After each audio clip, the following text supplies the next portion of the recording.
नमस्कार दोस्तों। इस वीडियो में आपका तहे दिल से स्वागत है। इस वीडियो में हम जानेंगे एक इंटरेस्टिंग सवाल और उसको सॉल्व करने का तरीका। तो क्या है ये सवाल कि आपको एक डाइस गिवन है और आपको उसको रोल करना है और जो भी उसके ऊपर आएगा रोल के ऊपर उतने पैसे आपको मैं दूंगा। फॉर एग्जाम्पल 4 आ गया तो 4 रुपीज दूंगा ऊपर, अभी 6 आया हुआ है तो 6 रुपए मिलेंगे आपको। बट एक कैच है कि अगर जो आपने डाइस रोल करा हुआ है वो आपको पसंद नहीं आया नंबर, तो आप एक और बार उसको रीरोल कर सकते हो। बट एक ही बार, मतलब पहली बार आपको पसंद नहीं आया तो दूसरी बार एक बार वापस रोल कर लिया, फिर जो दूसरी बार आया वो आपको उतने ही पैसे मिलेंगे। दूसरी बार जो रोल आया उतने ही पैसे मिलेंगे, पहली बार का भूल जाएंगे हम रिजल्ट। तो आपका एक्सपेक्टेड वैल्यू क्या है, कितने पैसे कमाओगे इस सिमुलेशन से, इस गेम से। अंडर द कंडीशन आप बेस्ट खेल रहे हो, सबसे बेस्ट स्ट्रैटेजी यूज कर रहे हो। तो चलिए इस सवाल को कैसे करेंगे ये जानते हैं। तो देखो, ये पहले तो समझ लेते हैं कि हर स्ट्रैटेजी से एक्सपेक्टेड वैल्यू सेम नहीं होगी, क्योंकि भाई कोई स्ट्रैटेजी बेकार होगी, कोई स्ट्रैटेजी अच्छी होगी। फॉर एग्जाम्पल, अगर किसी ने पहले ही रोल में 6 रोल कर लिया बट वो बंदा वापस से उस डाइस को वापस रोल कर रहा है तो मूर्ख है, क्योंकि पहले ही बार में अगर 6 रोल कर रहा है तो वो मैक्सिमम उतना ही कमा सकता है। तो कोई सेंस नहीं बनता वापस से डाइस रोल करने की। तो अगर ऐसी स्ट्रेटेजी यूज कर रहा है कोई तो वो सब ऑप्टिमल है। तो उस केस में इससे बेटर स्ट्रेटेजी तो हमारे पास होगी कि 6 रोल करके वहीं पे रुक जाओ, बाकी केस में रोल कर लो। तो ये डिफरेंट स्ट्रेटेजी, उसकी डिफरेंट एक्सपेक्टेड वैल्यू होगी। इससे बेकार कौन सी स्ट्रेटेजी होगी? अगर एक रोल कर दिया हमने और हमने री-रोल ही नहीं करा, अगर एक हमने रोल कर लिया तो फिर भाई हमें हमेशा री-रोल करना चाहिए, क्योंकि एक तो मिनिमम है, एक से बड़ा ही मिलेगा अगले रोल में या एक मिलेगा जो भी, बट री-रोल तो करना ही चाहिए।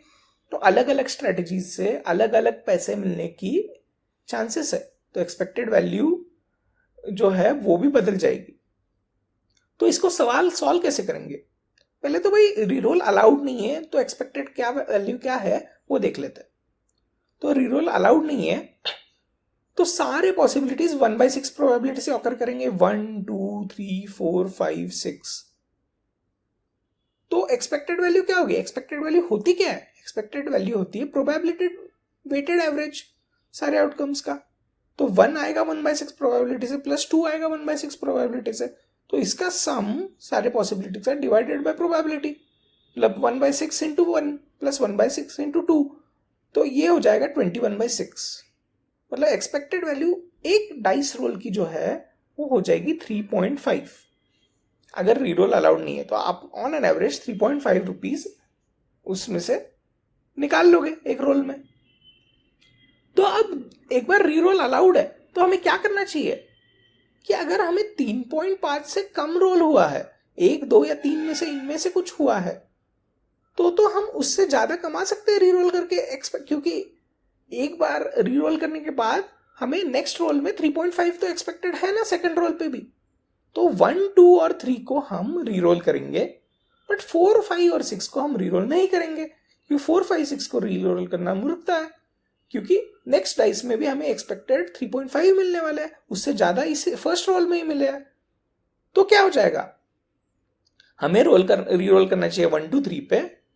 तो 1 2 3 तो आ सकते हैं, 1 2 3 पे जब हम रीरोल करेंगे तो नेक्स्ट रोल पे 3.5 की एक्सपेक्टेड वैल्यू है। तो वो चीज 1 2 3 कितने प्रोबेबिलिटी से आ सकता है? 1 2 3 अपना हाफ प्रोबेबिलिटी से आ सकता है। तो हाफ प्रोबेबिलिटी से अपनी एक्सपेक्टेड वैल्यू होगी 3.5, और बाकी 1/6 प्रोबेबिलिटी से 4 पहले रोल में आ गया तो वही रुक गए, और 1/6 प्रोबेबिलिटी से 5 पहले रोल में आ गए तो वही रुक गए, और 1/6 प्रोबेबिलिटी से 6 पहले रोल में आ गए तो वही रुक गए। तो इसका सम करेंगे प्रोबेबिलिटी वेटेड एवरेज का, तो आ जाएगा अपना 4.25। तो इसका आंसर भी 4.25 ही है। तो रीरोल करने से अपना 3.5 से 4.25 पे बढ़ गया। अब आपके लिए एक एक्सरसाइज है, मैं 2 की जगह 3 बार रोल करना अलाउ कर दूं, मतलब 2 बार रीरोल करना अलाउ कर दूं, तो फिर इसमें से हम क्या, इस गेम की एक्सपेक्टेड वैल्यू क्या होगी बेस्ट स्ट्रेटेजी के अंडर, तो ये मेरे को कमेंट सेक्शन में ज़रूर बताना। अगर नहीं बता पाए तो अगले वीडियो में मैं तो डाल ही दूंगा। धन्यवाद।